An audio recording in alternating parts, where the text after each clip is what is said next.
Hey guys, if you like my videos, please like and subscribe to my channel. I would really appreciate it, thanks. And also let me know where y'all are watching from and at what time. I'm curious. In 30 years on the force, I've learned the hard way that some shadows are darker than others. Every detective carries around a collection of ghosts, cases that never quite settle, victims whose faces stare at you from the silent corners of sleepless nights. I have more than my share of those, and one of them wears the face of a friend. 6 months had passed since Detective Jake Carter was put behind bars. Well, Jake's body anyway. The occupant inside was another matter entirely. Daniel Kane, a ritualistic murderer who'd somehow clawed his way back from the electric chair to possess Jake's body. Every rational explanation had failed me, and I was fresh out of irrational ones. I'd tried everything. Priests, psychics, shamans, and specialists whose business cards I'd never dare pin to the precinct bulletin board. I even subjected Jake, or rather Kane, to electroshock therapy, desperate to burn the monster out. Nothing had worked. Kane had smiled through every attempt, as if mocking me with each failure. Every meeting ended with his slow, knowing grin, letting me understand just how powerless I was. Most detectives have their limits, boundaries beyond which the mind simply won't cross. Mine had been pushed so far into strange territories, I couldn't even remember where those boundaries had once been drawn. The lines had blurred, reality mingling dangerously with nightmares. But the one nightmare I couldn't shake was the guilt. Jake had trusted me. He'd been my partner, my friend. Now he was trapped, and I was running out of options. I'd spent too many nights staring at the ceiling, eyes open wide as if waiting for answers to appear from the darkness. None ever came. Eventually, I learned to sleep with the lights on, not because it banished the shadows, but because it reminded me I was still alive, still fighting, still waiting for a chance to undo my mistake. Then one bitterly cold autumn morning, the nightmare shifted. Captain Reynolds slammed the morning's newspaper on my desk, his face pale beneath the fluorescent lights. "Looks like your boy is back, Sam," he growled. My stomach turned as I scanned the headline, "Ritual Killer Strikes Again." The details beneath were familiar, dreadfully precise. The victim's heart had been removed, symbols painted carefully around the body. Everything pointed to Daniel Kane's handiwork, even though Kane was safely locked away. I felt the captain's eyes drilling into me. Did he escape? I shook my head slowly. Not unless he learned how to walk through walls. Reynolds didn't smile. "Check on him, today." He didn't need to tell me twice, but even as I grabbed my coat, I felt the stirrings of a deeper fear. A familiar ache settled at the base of my skull, a warning from old instincts honed through decades of strange cases and darker crimes. Something had changed. Something worse than Kane had arrived, and whatever it was, I had a feeling Jake and I were both about to get caught up in it again. The prison loomed over me like a medieval fortress, a squat, gray monstrosity of concrete and iron. I'd visited more times than I cared to count, but today it felt colder, harsher, as though it knew secrets it wasn't sharing. Prisons were places meant to hold evil, contain it, seal it away from the rest of us. But Daniel Kane wasn't just evil. He was something more complicated, something that refused containment. I signed the visitor's log under the guard's watchful eye. He buzzed me through without comment, his expression the practiced blankness of someone who'd seen too much and knew better than to ask questions. After the first couple of months of my coming here, the guard stopped making small talk. They sensed that whatever dragged me to Jake's cell wasn't casual conversation. They'd moved Jake to solitary confinement shortly after the first exorcism attempt. I guess the warden wasn't thrilled when his prisoner started speaking in Latin and making all the lights flicker. I'd heard rumors, whispers from guards about shadows moving strangely in the cell, temperatures plummeting, and Kane laughing quietly to himself at odd hours. If they only knew the half of it. The heavy cell door clanked shut behind me, leaving me alone with Kane's cold stare. Jake's body sat calmly on the edge of his narrow bunk, hands folded neatly. He smiled, familiar and unsettling. 6 months hadn't changed the way my stomach clenched whenever I saw him. "Sam," he said quietly, his voice low and smooth, every syllable dripping mockery. "What a pleasant surprise." "You've been busy," I shot back. How'd you manage it? Kane raised an eyebrow. You'll have to be more specific. The murders. Your signatures all over them. You planning these kills from inside, Kane? Or have you found a way out? He tilted Jake's head curiously. As flattering as that accusation is, Detective, you're mistaken. I haven't left this delightful little room. Then who's doing it? Because it sure as hell looks like your work. For the first time in all our conversations, Kane's expression changed. His smirk faltered, replaced by genuine confusion, then concern. A shadow crossed his features, something I'd never seen before in his face. You're serious, he murmured, almost to himself. His eyes grew dark, distant. Tell me exactly what you've heard. I hesitated, uncertain why the sudden shift unnerved me. Ritual killings, hearts missing, arcane symbols, victims arranged precisely like your old murders, and people are seeing hooded figures at the scenes. Kane's face drained of color. I'd never once seen fear in Daniel Kane's eyes, not during his trial, not during his execution, not even during the exorcisms, but there it was now, raw and unmasked. No, he whispered, voice tight with dread. They've found me. Who? I demanded sharply. The Order, Kane breathed, eyes darting anxiously to the locked door. The Esoteric Order of the key and the gate. If they've come back, Detective, we're both in far greater danger than you realize. I stared at him, startled into silence. Whoever these people were, they'd managed to terrify a monster, and that scared me more than anything else. You learn to read faces in my line of work. The smallest twitch, a tightening around the eyes, or a flicker of hesitation, they tell you things no spoken words can. For Daniel Kane, fear was an emotion that shouldn't have existed. The man had calmly faced execution, imprisonment, exorcisms, and every dark ritual known to the occult world, always wearing the same maddening, arrogant smile. But today, that smile had shattered. The Order, I repeated carefully, watching him. Who are they? Kane's fingers gripped his knees so tightly his knuckles turned white. There's something beyond your understanding, Detective. Powerful, connected, dangerous. I've heard that before, I said coldly. Start talking. He shook his head slowly, his gaze fixed on the floor, looking more like a frightened animal than a calculating murderer. They worship Yog-Sothoth, an entity older than your universe, existing outside space and time. The Order calls him the key and the gate, because he's the bridge to power beyond death. Like possessing the body of a detective, I said bitterly. His eyes flicked to mine briefly, haunted and full of warning. Jake was convenient, necessary, but I learned those tricks from the Order. They showed me how to cheat death. Why'd you leave then? Sounds like they gave you everything you wanted.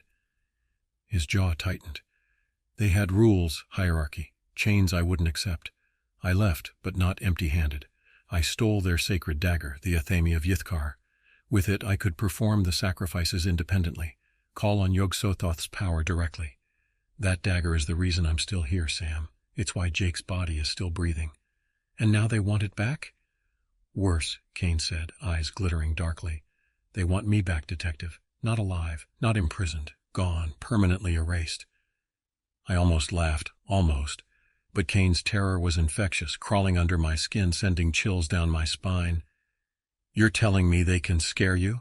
A ghost who kills? He looked at me, haunted eyes like dark pits. You've dealt with criminals, killers, even demons, Detective, but you've never faced something like them. They aren't people, not really. They're vessels, empty shells. They'll come here, they'll find me, and when they do, they'll erase me completely. No afterlife, no rebirth, true death. He stood suddenly, his composure cracking further. You have to get me out, right now. If you don't, we're both dead. They'll come for you, too. You're a convicted killer, I said, forcing steadiness into my voice. I couldn't free you even if I wanted to. Kane leaned closer, desperation radiating from him. You think your laws matter to these people? They're your politicians, your bankers, your judges. The Order is everywhere, Detective. Without my help, you're blind, vulnerable. You need me. I stepped back from the bars, shaking my head. No one's going to approve letting you walk, Kane. You're staying right where you are. Then you'll die, he whispered harshly. And your friend Jake dies with you.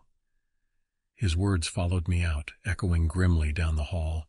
The fear in Kane's eyes was real, terrifyingly real. and it made me wonder what nightmare had just stepped into my city. Driving back to the precinct, my mind spun in tight, uneasy circles. After 3 decades dealing with murders, madness, and the occasional hint of the supernatural, I thought I'd seen every kind of evil. But Daniel Kane, a murderer, a ghost, and a parasite, had just introduced me to something worse, something he feared. At my desk, I started digging through old files, chasing threads that twisted back decades.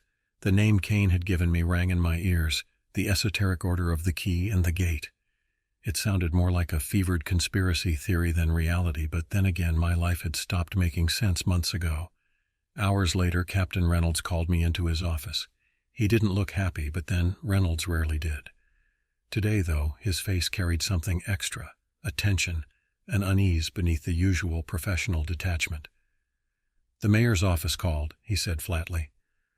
"They're not happy, Sam. It's election year. They want these murders stopped, and they want it now." "Tell the mayor he's welcome to try," I muttered. Reynolds didn't crack a smile. "They specifically mentioned Kane. You spoke to him?" I nodded slowly. "Yeah. He says it's something called the Esoteric Order of the Key and the Gate." "Esoteric what?" Reynolds barked irritably. "Some sort of cult. Powerful people involved. Politicians, judges. Kane says they're hunting him." "Ridiculous," Reynolds scoffed, but his eyes flickered with something I recognized, uncertainty. "Do you believe him?" "Honestly, I don't know. But Kane was terrified, Captain. I've never seen him like that." Reynolds stared at me for a long moment, chewing something over silently. Then he sighed deeply and unhappily. "The mayor's office gave orders. You're taking Kane." "Taking him?" I repeated sharply. "Out of prison?" He nodded, scowling. "Provisionally, as your consultant, until these killings stop. Officially, it's insanity, but the mayor is scared, and scared people make stupid decisions." I stood frozen, shock settling into cold disbelief. "Captain, Kane's a serial killer, a dead one possessing Jake's body. You're really authorizing this?" Reynolds shrugged bitterly. "I'm not. They are. I hate it more than you do, but my hands are tied." Before I could protest further, Reynolds waved me away, his expression brooking no argument. I left his office feeling trapped in someone else's nightmare. Within hours, I stood once again outside Kane's cell, feeling like I'd lost my mind. A guard unlocked the door cautiously, giving me a wary glance. "Congratulations, Detective," Kane said smoothly, recovering some of his confidence. "It seems we'll be partners again." "Don't mistake this for trust," I snapped, glaring at him. He smiled faintly, eyes glittering. "Trust isn't required. Mutual survival is enough." As we walked out of the prison, Kane glanced toward the darkening sky, unease flickering momentarily in his expression. "You still underestimate them. The Order has deeper roots than you know. The people pulling strings from the shadows. They're your bosses, your friends, maybe even your colleagues." I looked at him sharply, but he'd already turned away, sliding comfortably into the passenger seat, as if this were just another ride downtown. The trouble was, I was beginning to believe him. Daniel Kane sat quietly in my passenger seat as we drove toward downtown, his presence filling the cramped confines of my old sedan like poisonous smoke.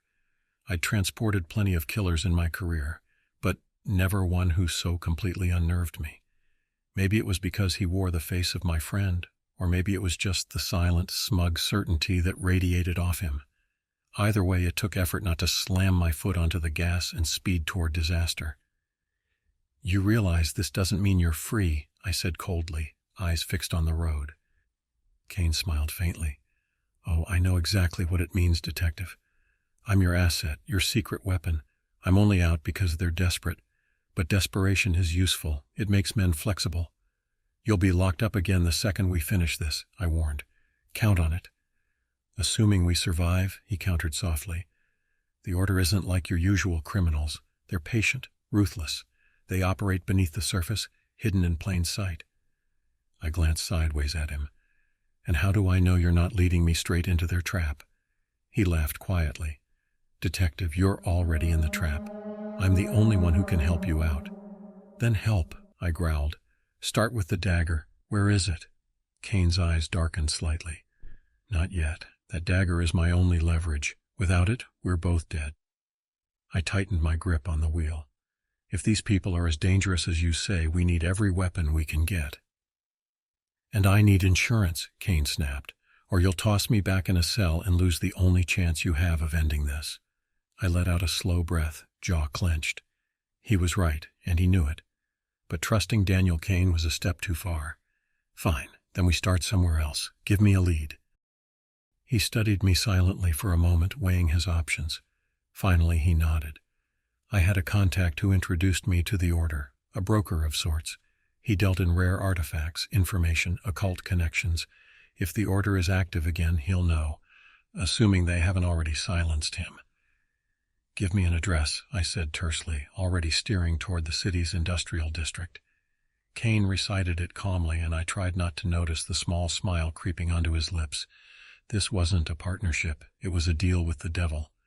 Jake was trapped somewhere deep inside, screaming silently for rescue, and I'd brought his tormentor out into the world to play the hero. If this went badly, it wouldn't just mean more deaths, it would mean losing Jake forever. "You look worried," Kane said softly, as if reading my mind. "I'm trusting a murderer," I replied bitterly. "I think that justifies worry." "You're trusting reality," Kane corrected quietly.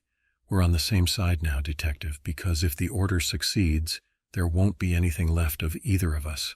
I didn't respond. His words hung heavily between us, grim and unchallenged, as we drove deeper into the gathering darkness. We reached the address just after sunset. It was the kind of building you ignored on purpose, a grimy 3-story walk-up squeezed between rusting warehouses and abandoned factories. A faded sign above the door promised antiques and rarities, but the boarded windows suggested business had dried up a long time ago. Kane stepped out of the car, scanning the surroundings cautiously like a predator scenting the air. I followed, gun in hand, senses on high alert. Even after years on the force, some neighborhoods could still make me feel like a rookie walking his first beat, especially now with the ghost-possessed body of my best friend at my side. "This contact of yours," I muttered quietly. "He have a name?" "Elias Hart," Kane said, watching the shadows carefully. "He specialized in the obscure. He got me into the Order in the first place. If anyone knew the cult's secrets, it was him." "Then let's hope they haven't found him yet." We climbed creaking stairs toward Hart's apartment on the 3rd floor. The hallway smelled of mold and stale cigarette smoke. The place felt abandoned, but my gut told me something was deeply wrong. Kane seemed to sense it too, his shoulders tensed, movements cautious, precise. Even monsters can be wary, it seemed. The door to Hart's apartment was ajar, swinging gently in the drafty hallway. Kane stopped suddenly, eyes narrowing. "Wait," he hissed. "Do you smell that?" I pushed the door open slowly, gun raised. Inside, the apartment was a wreck.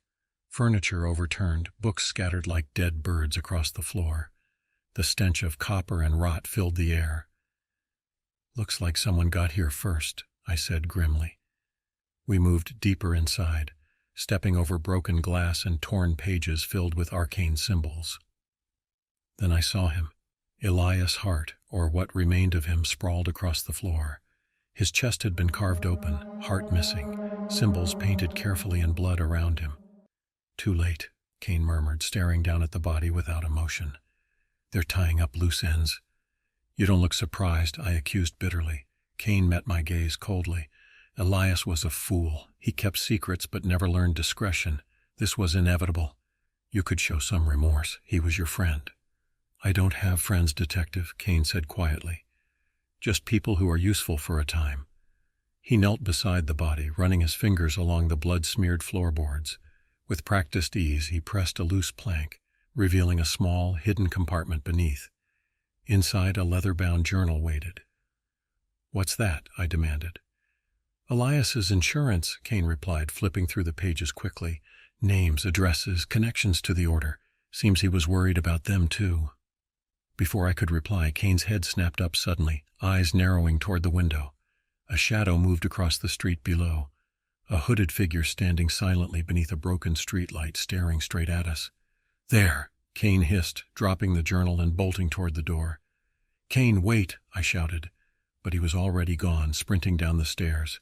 Swearing under my breath, I ran after him, the journal tucked hastily into my coat. Whatever Kane had seen, it terrified him, and I had a sinking feeling we'd both soon discover why. I hit the street seconds behind Kane, heart hammering against my ribs. The hooded figure darted into a narrow alley across from the apartment building, vanishing into the thickening fog. Kane charged forward, moving with an intensity Jake had never shown.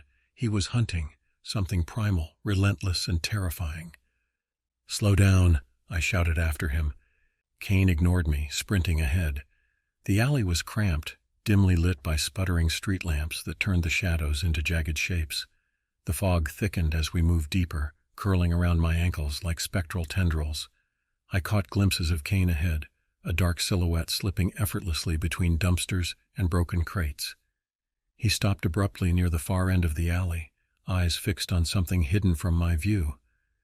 When I reached his side, breathing heavily, the hooded figure stood calmly a few feet away, face hidden beneath a deep cowl.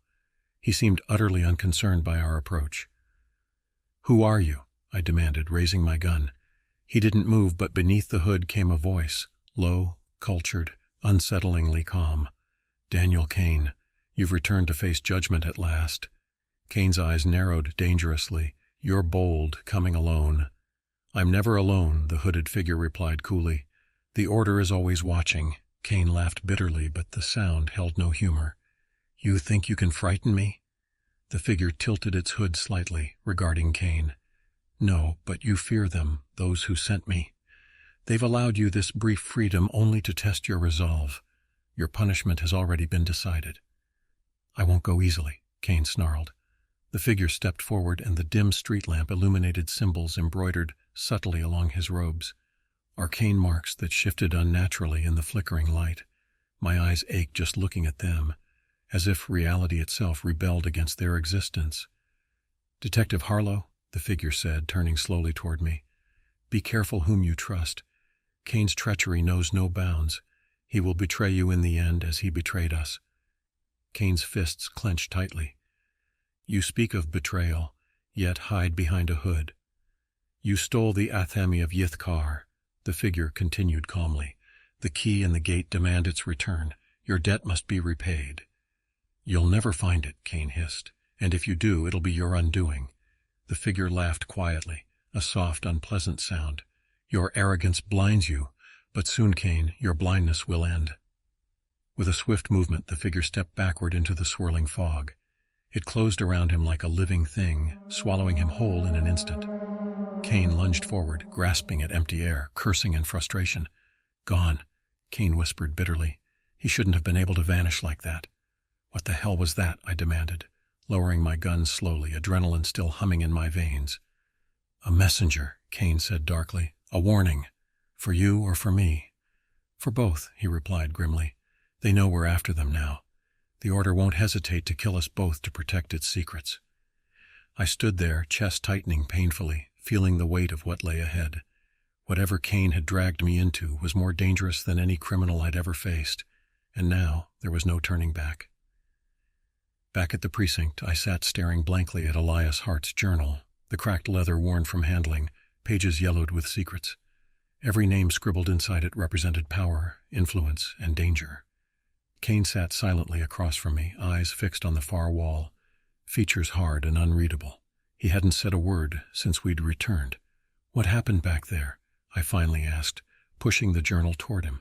"That man, he vanished right in front of us. Who the hell was he?"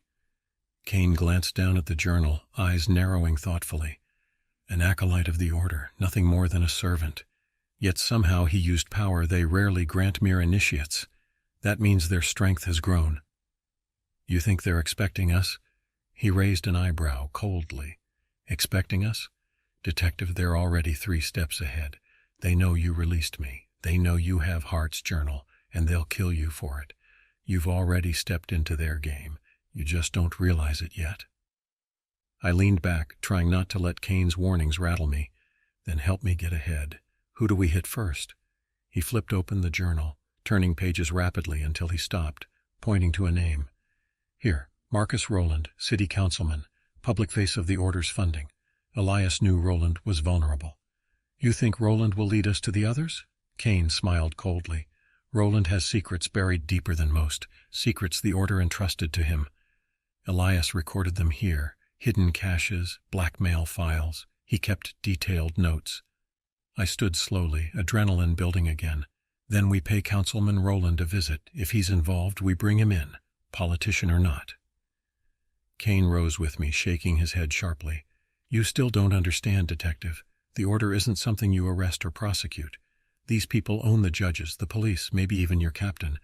They'll bury you before you ever see trial. You got a better idea? Kane's lips curled slightly. Justice has many faces. You'll learn that soon enough. Before I could respond, Captain Reynolds appeared at the doorway, face tight. Sam, my office, now. I followed reluctantly, leaving Kane behind. Reynolds closed the door firmly, his gaze heavy with distrust.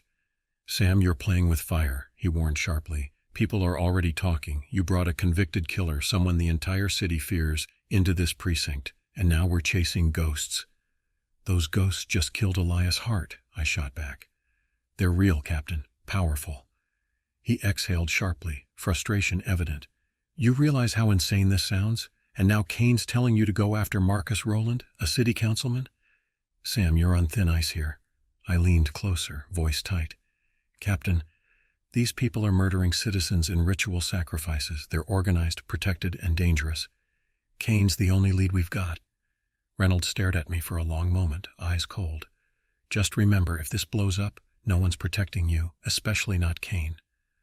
I left his office feeling more alone than ever. Kane waited outside, watching me carefully. Trouble? He asked knowingly. Always, I muttered. Let's get Rowland, quietly. Kane smiled darkly, following me toward the door. Quietly works for me, but remember, nothing about this will be clean. I stepped into the night air, the city stretching ahead like a predator waiting to strike. Kane was right. Justice wore many faces. Tonight, it wore the mask of vengeance.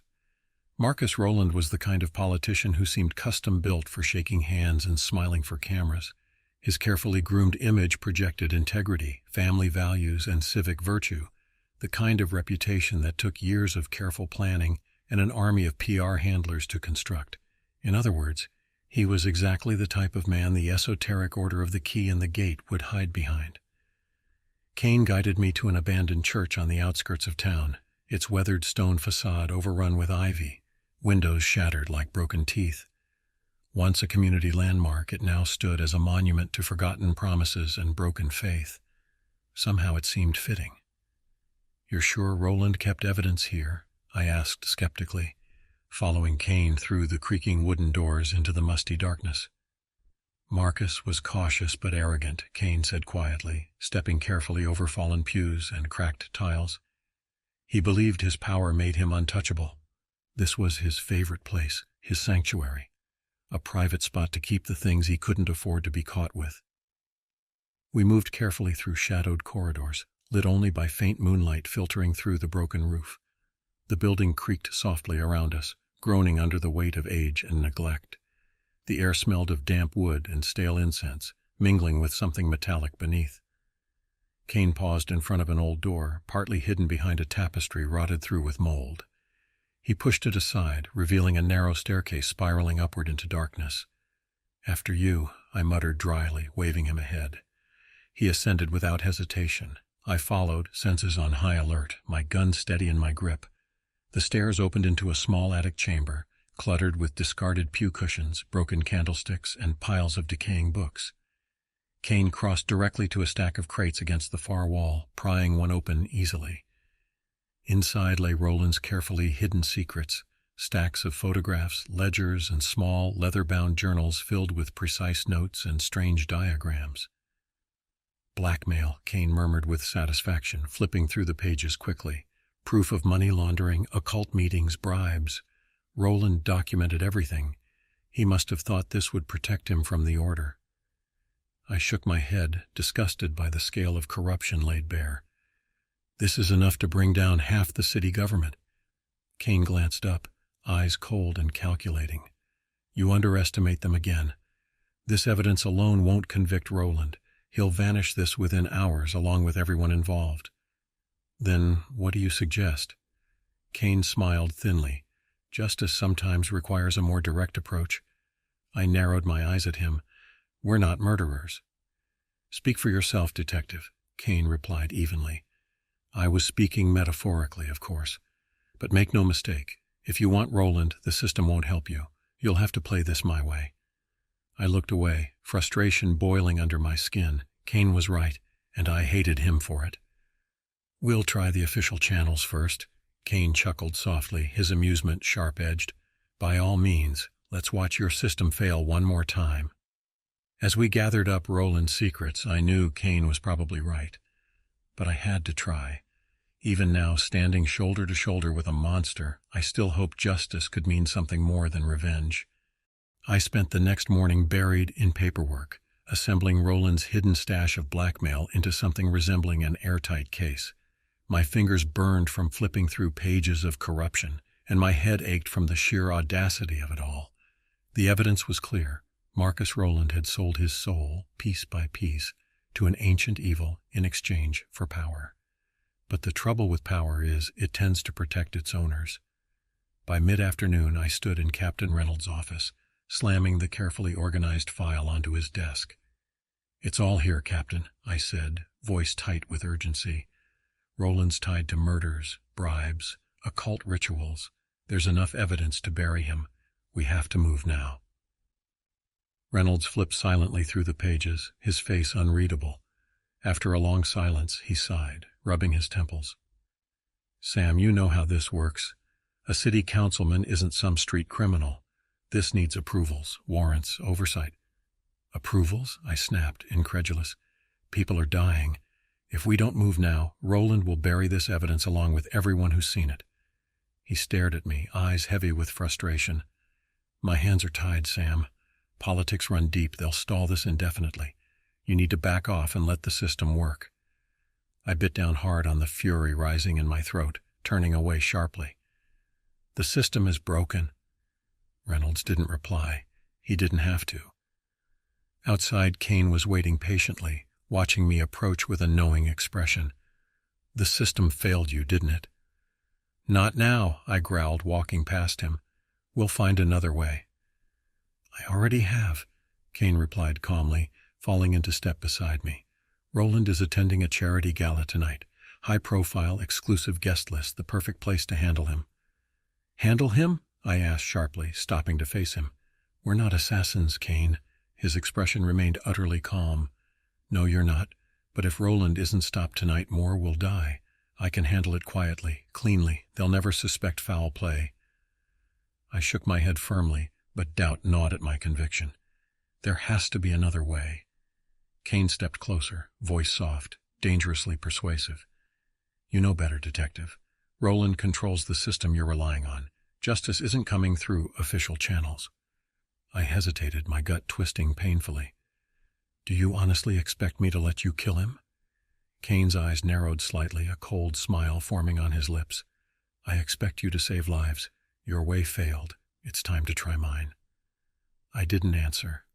The war inside me raged fiercely, my morals locked in battle with reality. In the end, silence gave my consent.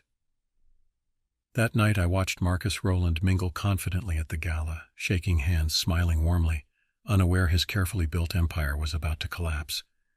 Kane slipped through the crowd like a shadow, moving with practiced ease. I wanted to stop him, shout a warning, but I didn't. My hands stayed clenched at my sides, silent witness to what followed. Moments later, Roland stumbled, clutching his chest, face twisting in pain. Guests rushed to help, but it was too late. Roland collapsed, lifeless, his death clean and clinical. No one noticed Kane slipping quietly from the room, his expression cool and untroubled. I felt sick, furious at what I had allowed, but I couldn't deny the truth. Marcus Roland was dead, and justice had been served, albeit through darkness. Kane had been right all along. Justice wore many faces, and tonight it wore the face of a killer. Roland's death sent a tremor through the city, a brief ripple in calm waters before settling back into uneasy silence. Officially, he'd suffered a tragic heart attack. Natural causes, said the coroner, with the authority of someone paid not to ask too many questions. Unofficially, a quiet but frantic cover-up was underway. I'd seen it coming, yet it still burned in my gut. Worse, the media machine swung swiftly into action, reshaping reality with ruthless efficiency. Leading the charge was Donovan Blake, the city's favorite news anchor, a man whose reassuring voice soothed citizens' anxieties each evening. Now he was soothing them by calling me out, publicly dismissing my investigation into ritual murders as sensationalist nonsense. Donovan Blake was smooth, charismatic, utterly believable, and according to Kane, completely owned by the Order. "He's the mouth of the key," Kane said quietly, watching Blake deliver his nightly broadcast from my cluttered office television. "His job is to control the narrative, keep the public ignorant. He's been shaping their reality for years." "So we shut him down," I growled, glaring at Blake's smug face on screen. "It's not that easy," Kane warned. "Blake isn't just a puppet. He's a true believer, dangerous, unpredictable. But if we silence him, we cripple the Order's voice." "How?" Kane smiled faintly. "Every puppet has strings, Detective. We follow them home." Late that night, we slipped unseen into Blake's luxurious penthouse downtown, bypassing security thanks to Kane's disturbingly effective skills. Inside, the apartment felt sterile, polished, more showroom than home, a spotless facade for a deeply corrupted man. Kane led me swiftly toward a hidden door disguised as a decorative panel. He pressed a recessed button, and it slid open silently, revealing a narrow staircase descending into shadows. Below lay a soundproof chamber, unlike anything I'd ever seen. Equipment lined the walls, high-end broadcast gear, microphones, screens pulsing softly with static. Symbols etched precisely into the floor twisted my eyes painfully. The air felt heavy, oppressive, wrong. "A ritual room," Kane whispered. "He broadcasts signals here, masked inside ordinary transmissions, subtle manipulation, controlling public perception." "Mind control?" I asked sharply. "Close enough," Kane replied darkly. "Mental suggestion, fear induction. They use Blake to keep people complacent, obedient." I shivered, disgust rising sharply.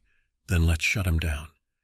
Kane moved to the broadcasting console, fingers dancing rapidly across buttons and switches. Screens flickered violently, static humming louder, angrier. Suddenly, an image appeared, a dark shape, distorted, writhing in static. My ears filled with a piercing, painful tone. Something moved behind the screen, pressing forward eagerly. "Stop!" I shouted, covering my ears.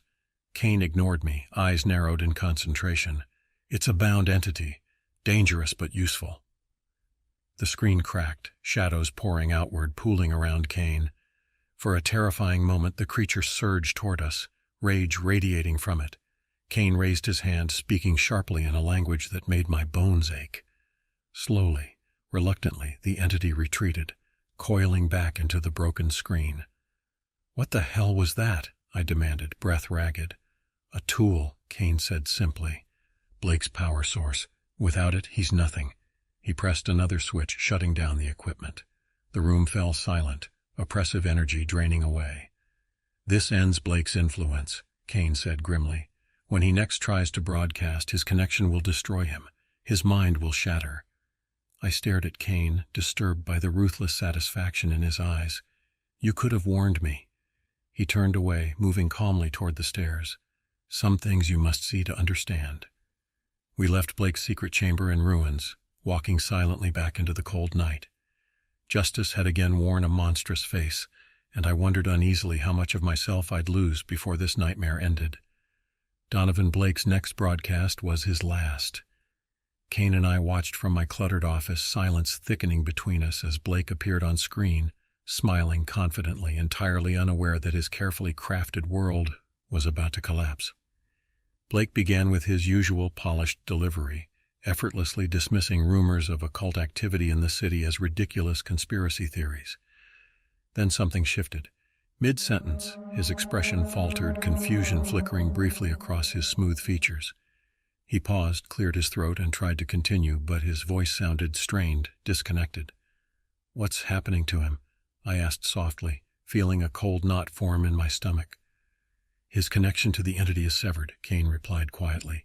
"He's hearing only silence for the first time in years. He can't handle it."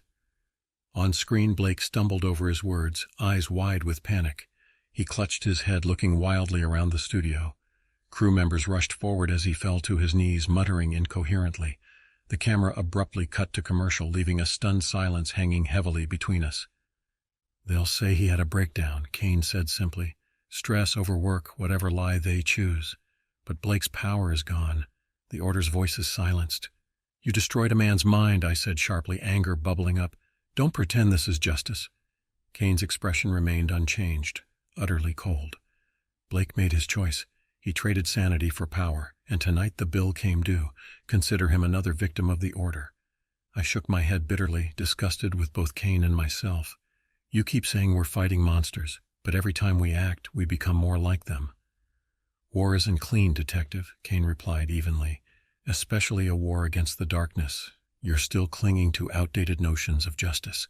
If you truly want to stop the Order, you'll have to embrace the shadows. Before I could respond, my phone rang sharply, jolting me from my thoughts. Captain Reynolds' voice was strained, urgent. Sam, we have another body, ritual killing. You better come see. Kane met my gaze knowingly. The High Priest, he murmured. They're accelerating. They'll move quickly now before we dismantle more of their power structure. I grabbed my coat, heart hammering in my chest. If the cult leader's making his move, we have to stop him now. Kane smiled faintly, nodding slowly. Agreed. But we can't fight him without the dagger. It's time we retrieved it. You're finally ready to show me? I asked skeptically. He met my eyes calmly. You've proven you'll do what's necessary. That was always the test. I hesitated, sensing another step toward darkness, another sacrifice of my principles. But time was short, lives were at stake, and Kane's cold logic was becoming harder to argue against. Fine, I said bitterly. Show me where you hid it. Kane rose silently, following me toward the door. Be warned, Detective. The dagger carries a price. Using it will change you. Too late for warnings, I snapped. Let's finish this. Outside, the night seemed darker, colder, and heavier than ever. Donovan Blake's voice would never again reassure the city, but the threat wasn't over. The High Priest still waited in the shadows, and the worst was yet to come. The dagger was hidden in a place even Daniel Kane feared to revisit, a mausoleum in an abandoned cemetery just beyond the city limits. We arrived under a sky thick with clouds, moonlight barely piercing the gloom. Gravestones tilted like broken teeth, the earth beneath them uneven from years of neglect.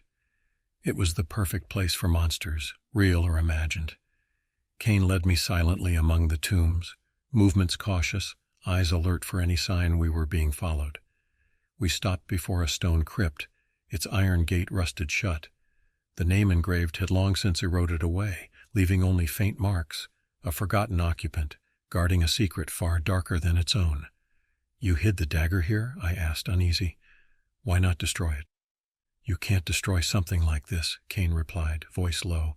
The Athame of Yithkar is more than a weapon. It's a key, a gateway. The Order would kill thousands to retrieve it. Then why risk bringing me here? Because without it we can't stop the High Priest. But understand this, Detective. Using the dagger exacts a cost. Once it's tasted blood, it binds itself to the user. You used it, I pointed out sharply. He smiled faintly without humor. And look at what I've become. He forced open the crypt's door, metal groaning loudly in protest. Inside, the air was stale, heavy with decay. Kane knelt by a sarcophagus, pressing hidden carvings in precise patterns. With a low grinding noise, the stone slab slid aside, revealing a hidden compartment. The dagger lay inside, gleaming ominously, its blade carved from black obsidian, runes etched along its surface, pulsing softly in the darkness. Even without touching it, I felt power radiating from the dagger, dangerous, intoxicating. I hesitated, pulse racing, instinct screaming warnings. Take it, Kane said quietly, stepping back. It must accept you willingly. I reached out slowly, heart hammering painfully. As my fingers brushed the blade, something surged into me, a cold, sharp sensation slicing deep beneath my skin, settling like ice around my heart. The dagger felt alive, hungry, eager. I gasped, pulling back sharply. What the hell was that? It accepted you, Kane replied calmly. You're bound to it now. Its power is yours, and its curse. I stared down at the dagger, suddenly understanding Kane's earlier warning. Power like this had a price, one I might not be ready to pay. We're running out of time, Kane said urgently, glancing toward the cemetery gates. They'll sense we've taken it. We must prepare for the High Priest's ritual. Once it starts, nothing will stop him but your blade. I nodded numbly, sliding the dagger into my coat. Its weight felt unnatural, a constant reminder of what I'd agreed to carry. You said the dagger could stop the order permanently, I said slowly, but it's already consumed you. What happens to me if I use it? Kane's expression softened briefly, a flicker of genuine regret crossing his features. You'll save lives, Detective, but your own may no longer be yours. He turned, walking swiftly from the crypt. I followed silently, the dagger cold against my chest, dread twisting inside me. Ahead lay darkness, blood, and terrible choices, but the die had been cast, and there was no turning back now. The hours leading up to the confrontation felt like the calm before a hurricane. Kane and I took refuge in my apartment, spreading maps and photographs across the table, making plans in hushed voices, as if the order itself might overhear us through the walls. The dagger rested on the table between us, its obsidian blade reflecting shadows strangely, even in the dim lamplight. Its very presence made my skin crawl, an unspoken promise of power and something darker beneath it. Kane moved with quiet efficiency, his calm masking a tension I sensed beneath. Occasionally he glanced at the dagger, an expression of wary respect crossing his features. You still haven't explained exactly how this thing works, I said finally, breaking the tense silence. How do I stop the High Priest? Kane sat back slowly, eyes narrowing thoughtfully. The athame is more than just a weapon. It severs connections, between the cultist and the entity, between this world and theirs. To end the ritual, you must drive it into the priest's heart at the exact moment he attempts to open the gate. You mean kill him? Yes, Kane replied evenly. But more than that, you'll sever the conduit. Yog-Sothoth will lose his foothold, at least temporarily. I rubbed my eyes tiredly, fighting a headache that had settled in permanently. And what about Jake? If I use this dagger, will it hurt him too? Kane studied me silently, something unreadable in his expression. The dagger binds itself to the wielder. It consumes aspects of your soul, feeding off your desires, your fears. It took from me everything I valued, my humanity, empathy, conscience.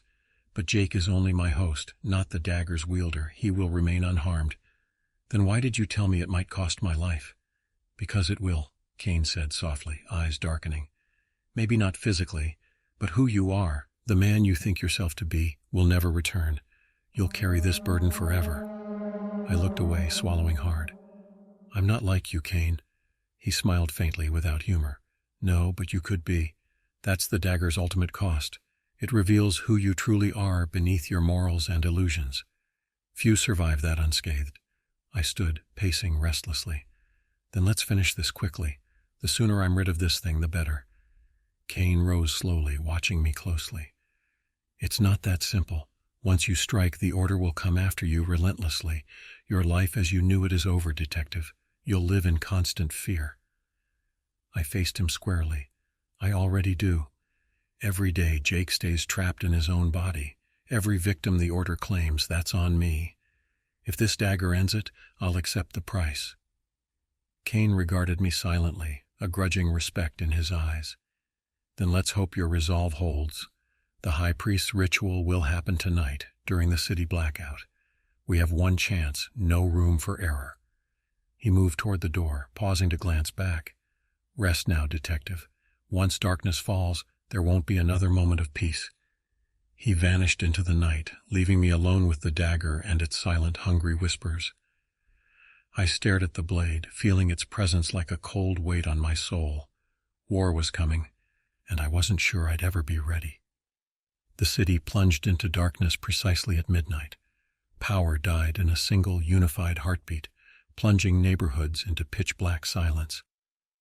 From my apartment window, I watched the lights flicker out block by block, replaced by an eerie, oppressive darkness that seemed to press against the glass. The entire city felt like a held breath, waiting anxiously for something terrible to happen. Kane appeared beside me, a shadow slipping from the hallway. He stood silently, gazing into the darkness, features hard, determined. It's begun, he said softly. The ritual's started. I tucked the dagger carefully inside my coat, feeling its chill press sharply against my chest. Then we're out of time. Where are they doing it? Beneath City Hall, Kane replied, eyes still fixed outside. In the tunnels beneath the old courthouse. The high priest prefers irony, justice corrupted at the very source. Who is he? Kane turned slowly, face unreadable. His name is Alexander Roth, Dean of Law at the university. Respected, influential, beyond suspicion. He's led the order in secret for decades. I stared at Kane, disbelief momentarily overwhelming my shock. Dean Roth? He practically wrote the city's legal code. You're saying he's the one behind this? Kane nodded grimly. Who better to conceal the order's activities? Roth's power comes from perception. No one questions the judge who defines justice. How do we stop him? We strike directly, Kane said bluntly. The dagger is our only advantage. Roth will summon Yog-Sothoth tonight at the ritual's climax. That's your one moment. Stab him then and you break the conduit forever. I took a deep breath, heart racing with anticipation and dread. You'll be there? Of course, Kane said evenly. I'll distract the order's followers, give you your chance. But you must not hesitate. Not for a second. If Roth completes the summoning, we're finished. The streets outside were silent, deserted, shrouded in unnatural darkness as we slipped from my apartment. Every shadow felt alive, dangerous, watching us pass. I kept my hand tight around the dagger, feeling its hunger pulse gently against my skin, eager for the blood to come. City Hall loomed ahead, a grand stone building now shrouded in sinister shadows. Kane led me to an old maintenance entrance, forcing open the rusty gate easily. Inside, the air was heavy, suffocating. We descended narrow stairs into a maze of tunnels beneath, their walls dripping moisture, lit dimly by candles flickering ominously from recesses carved in stone. At the end of a long winding passage, chanting voices echoed, a low rhythmic sound vibrating painfully through my bones. Kane paused, eyes dark and serious. Are you ready? He asked quietly. I nodded sharply, tightening my grip. Let's finish this.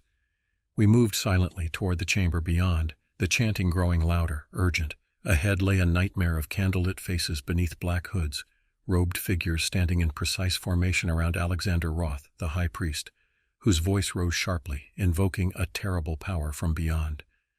Kane glanced at me, a cold, grim smile flickering briefly across his face. Welcome to the end, detective, he murmured, or perhaps the beginning. And then we stepped forward into the heart of darkness. Stepping into that ritual chamber felt like descending straight into hell. Darkness pressed in around us, heavy with candle smoke and the acrid scent of incense. Dozens of robed figures stood in a perfect circle, chanting words in a language that grated painfully against my mind. At the center, Alexander Roth stood on a raised dais, arms outstretched, face lifted in ecstatic worship. He looked nothing like the respectable academic I'd known from press conferences and public events. His eyes burned with fanatic intensity, face twisted into a mask of dark devotion. Symbols drawn in blood marked his robes, pulsing softly with unnatural energy. Kane moved swiftly, whispering sharply into my ear. Stay hidden until your moment. Remember, strike only when Roth reaches for Yog-Sothoth. Before I could reply, Kane stepped boldly into the open, throwing back his hood. Instantly the chanting stopped, replaced by shocked silence. Kane, Roth said calmly, voice resonating powerfully.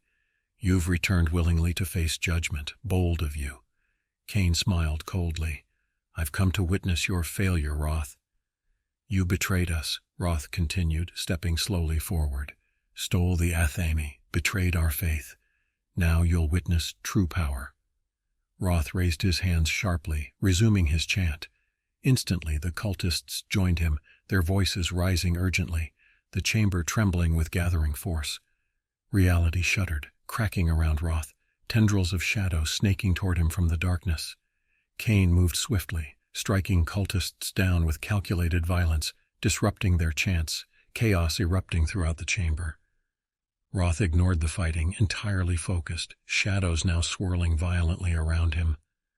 I moved carefully, dagger gripped tight, heart hammering painfully. Every instinct screamed at me to run, escape the madness, but I forced myself forward, eyes locked on Roth.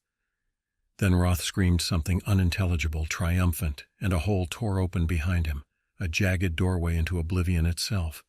Beyond, I glimpsed something impossible. Shapes writhing, immense and terrible, pressing toward our reality. Now, detective, Kane roared desperately. Do it! I lunged forward, sprinting toward Roth as he reached greedily toward the rift. He turned at the last second, eyes wide with shock, recognition dawning too late. Without hesitation, I plunged the dagger into his chest, sinking the obsidian blade deep into his heart. He screamed, a sound that shattered my mind, raw agony rippling outward. Energy surged through the dagger into me, overwhelming, scorching my veins, threatening to tear me apart. I held firm, driving the blade deeper, watching as Roth's expression twisted from shock to fury, then desperation. Behind him the rift trembled, cracking violently, reality surging back to reclaim itself. Shadows retreated, screaming silently as they were forced back into their prison. Roth stared into my eyes, hatred burning fiercely even as life drained from him. "You've changed nothing," he hissed weakly. "The key and gate will open again." "Not tonight," I growled bitterly, twisting the dagger sharply. Roth collapsed, the rift closing with a deafening roar. Silence fell instantly, heavy and absolute, broken only by my own ragged breathing. I stared numbly at Roth's lifeless body, my hand shaking uncontrollably. Kane appeared beside me, face pale but determined. "It's done," he murmured quietly, "but it's not over." I looked up at him, realization sinking heavily into my soul. Killing Roth had changed everything, including myself. The dagger's hunger pulsed gently within me, a dark promise that my battle had only just begun. In the aftermath, the ritual chamber felt like a tomb. Cold, silent, suffocating. Roth lay lifeless at my feet, his robes now darkened with blood, the dagger's obsidian blade gleaming cruelly in the candlelight. I stared down, waiting for relief, for triumph, anything other than the heavy, cold emptiness now filling my chest. Kane approached slowly, eyeing Roth's corpse with cautious respect. "You did well," he murmured, voice subdued. "Better than I expected." I glared sharply at him, my voice hoarse from exhaustion. "Don't pretend you didn't doubt me." Kane smiled faintly. "I doubted your resolve, not your ability. Killing someone changes you, even when necessary." I glanced away bitterly. "You'd know all about that?" "Yes," he replied quietly, "I would." A sudden commotion erupted at the chamber entrance. Shouting voices, heavy footsteps, police, their flashlights piercing the gloom. Captain Reynolds led them, eyes wide with shock at the grisly scene before him. "Sam!" Reynolds shouted, gun drawn, pointing it at Kane. "What the hell happened here?" "Roth was the high priest," I explained wearily. "We stopped him, ended the ritual." Reynolds' eyes narrowed dangerously. "And Kane? Why is he still alive?" "I couldn't have done this without him," I admitted bitterly, glancing toward Kane. "We're not finished yet. The Order's network still exists." Reynolds lowered his gun slowly, jaw tight. "The mayor's office will bury this. They won't risk exposure." "Then we keep fighting quietly," I said, voice firm. "But we'll need Kane's help." Reynolds scowled deeply, torn by conflict. Finally, he nodded once, grudgingly. "Then he stays your responsibility." Kane inclined his head silently, a small, victorious smile curling his lips. We emerged into the city above, lights flickering back to life as power returned, chasing away darkness. Yet the streets felt changed somehow, tainted, less safe. Roth was dead, but his poison lingered, the Order's shadows still stretching far beyond what we'd faced tonight. Back at my apartment, Kane regarded me carefully. "The dagger accepted you fully. You carry its curse now." "I know," I said bitterly, feeling its presence like a sharp ache. "But you promised Jake wouldn't be harmed. Is that still true?" Kane hesitated slightly, something rare, flickering in his eyes, regret. "Yes, Jake can be saved, but the cost may be higher than you realize." "Whatever it takes," I growled, meaning every word. Kane nodded slowly. "Then you'll have to face one final truth. The Order had help, someone within your precinct, someone close." I froze, dread coiling sharply in my gut. "Who?" Kane met my gaze calmly, steadily. "Captain Reynolds." My heart sank. I stared at him, disbelief warring with a terrible suspicion I'd fought hard to bury. "You're wrong," I whispered harshly. "Reynolds is a good cop. He wouldn't—" "Everyone has a price," Kane said softly, "even your captain." I turned away sharply, pulse racing painfully. If Kane was right, we'd been betrayed from within, from the one person I'd trusted implicitly. and suddenly the dagger's cold presence felt heavier than ever. The war wasn't finished. It was just beginning. Betrayal cuts deeper than any blade. It wounds not just the body, but the trust we build our lives upon. As Kane's words sank in, dread twisted like ice in my chest. Captain Reynolds had mentored me, shaped my career, and backed me when no one else would. The thought that he'd sell us out to the Order felt like acid in my veins. "You're lying," I snapped, rounding on Kane. "This is another trick." Kane shook his head calmly, eyes cold but oddly sympathetic. "Believe what you want, detective. But consider, how else did the Order always stay one step ahead? How did Roth evade detection for decades? They had help from inside your precinct." I clenched my fists, torn between rage and denial. "Reynolds has fought them as hard as I have." "Exactly," Kane said quietly. "The perfect cover. No one suspects the cop who leads the investigation." I paced restlessly, unable to face the truth staring me in the eyes. "We need proof. I won't accuse Reynolds without absolute certainty." "Then let's test him," Kane suggested evenly. "We plant false information, something only Reynolds would see. If he leaks it, we have our proof." Reluctantly, I nodded. It was the only way to clear Reynolds or condemn him. "Fine. But if you're wrong—" "I'm not," Kane interrupted softly. "But I understand. Loyalty dies hard." We carefully crafted our deception. A fake tip suggesting we'd found a hidden cache of Order artifacts beneath an abandoned warehouse. I called Reynolds personally, sharing the false lead with exaggerated urgency. "We've got them, Captain," I lied, voice steady despite the guilt twisting my gut. "We're moving tonight." Reynolds hesitated only briefly before responding. "Good work, Sam. Keep me updated." I ended the call, feeling hollow. Kane watched me silently, offering neither judgment nor comfort. "You've set your trap," he said quietly. "Now we wait." That night, hidden in shadows near the warehouse, we watched and waited. The silence stretched painfully until headlights approached, cutting through the darkness. My heart plummeted sharply as Captain Reynolds stepped out, scanning his surroundings cautiously. My mentor, my trusted friend, was exactly where he shouldn't be. "Damn you," I whispered bitterly, despair crashing over me. Reynolds moved swiftly, stepping inside the warehouse. We followed silently, Kane watching me closely, sensing my internal battle. Inside, Reynolds moved confidently, clearly expecting the false evidence. He opened crates, his movements practiced, methodical. He found nothing, frustration evident on his face. Then, from behind us, robed figures emerged silently, surrounding Reynolds, waiting patiently. Reynolds straightened, turning slowly to face them, voice shaking. "I did what you asked. The detective suspects nothing." The lead cultist nodded coldly. "Yet you led him here. A foolish mistake." Reynolds' eyes widened in panic. "I swear it was safe." The figure raised a hand sharply, cutting him off. "You've outlived your usefulness." Before Reynolds could react, darkness surged around him, shadows engulfing him completely.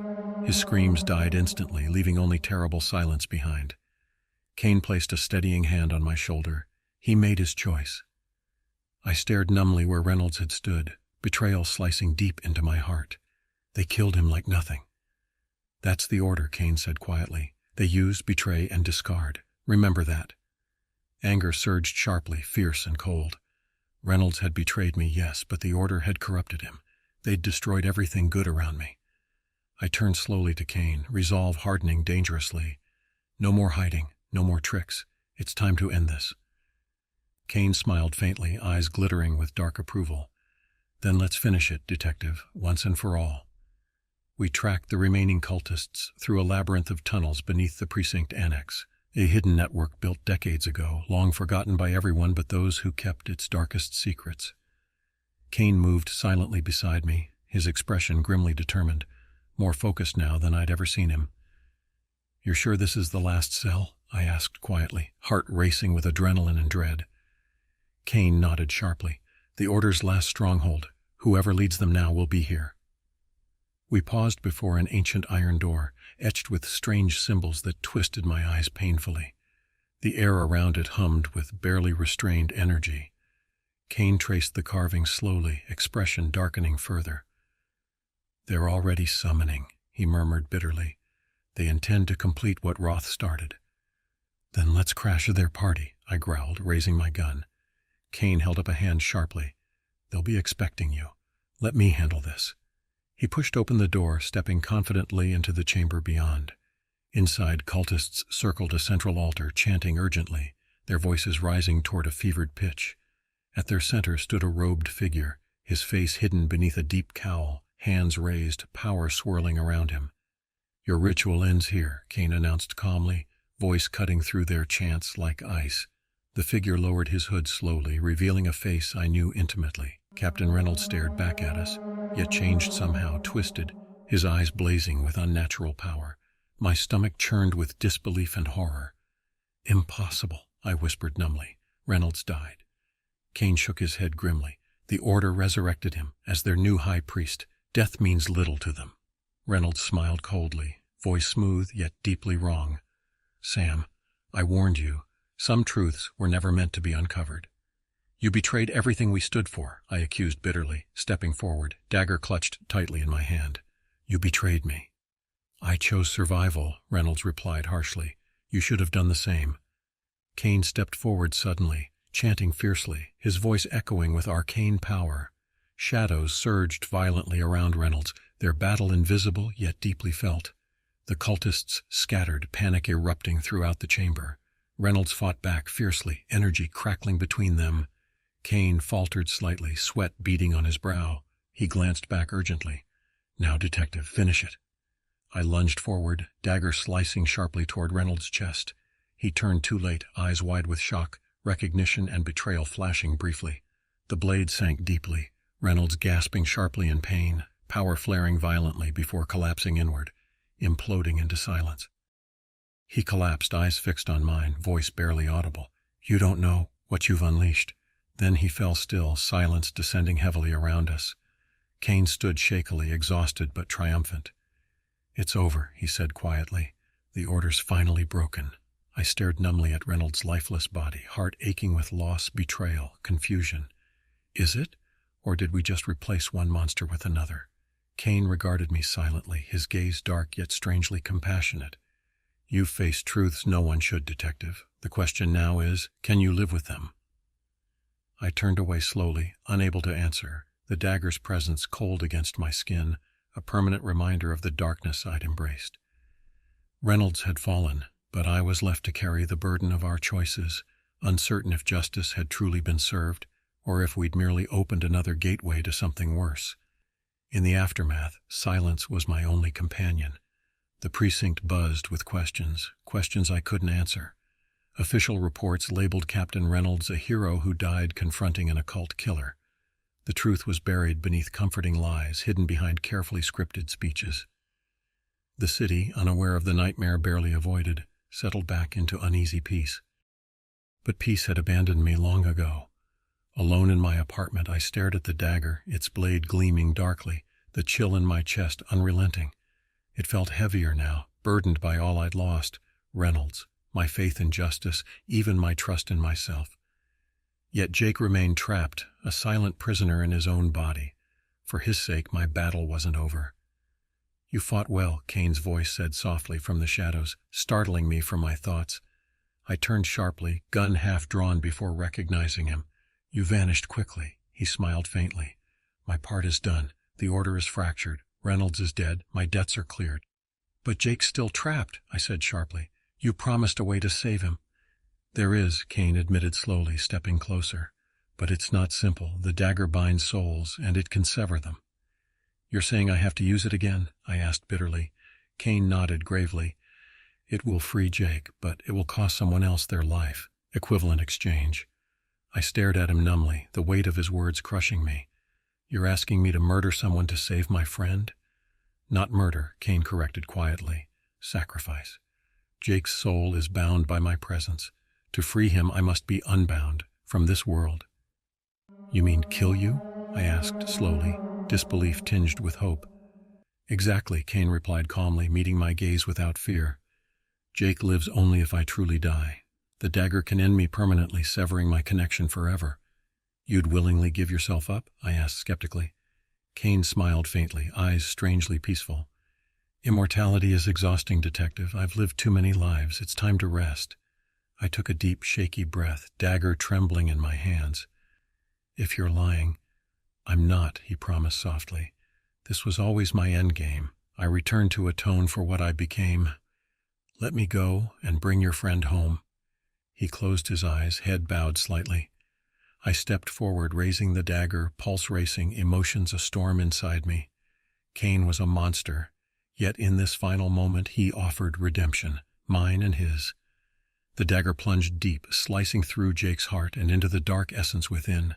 Cain gasped, eyes opening briefly, gratitude shining in them before darkness consumed him completely. The dagger pulsed violently, its hunger finally satisfied. I felt Cain vanish utterly, his presence erased, leaving only Jake behind, weak, gasping, but finally himself. "Sam," Jake whispered hoarsely, confusion in his eyes. "Where am I?" I checked his wound, and it was closing right before my eyes. Cain's final gift. I lowered the dagger slowly, relief flooding me as Jake's voice filled the aching silence. "You're home, Jake. You're finally home." But as I embraced my friend, tears burning my eyes, I knew my journey was far from finished. Cain had warned me, darkness always finds a way back. The dagger's presence lingered, a quiet reminder that evil never truly dies. It only changes faces. For now, Jake was safe, and my city could breathe again. But I remained vigilant, haunted by shadows that might never fade. Justice had been served, but its price had carved scars into my soul that might never heal. I tucked the dagger safely away, knowing I might one day have to wield it again. The war between darkness and light never truly ends. It only pauses, waiting patiently to resume. And when that day came, I'd be ready. As Detective Harlow took Jake to the hospital to be checked out, a shadow with a familiar mocking smile watched them go.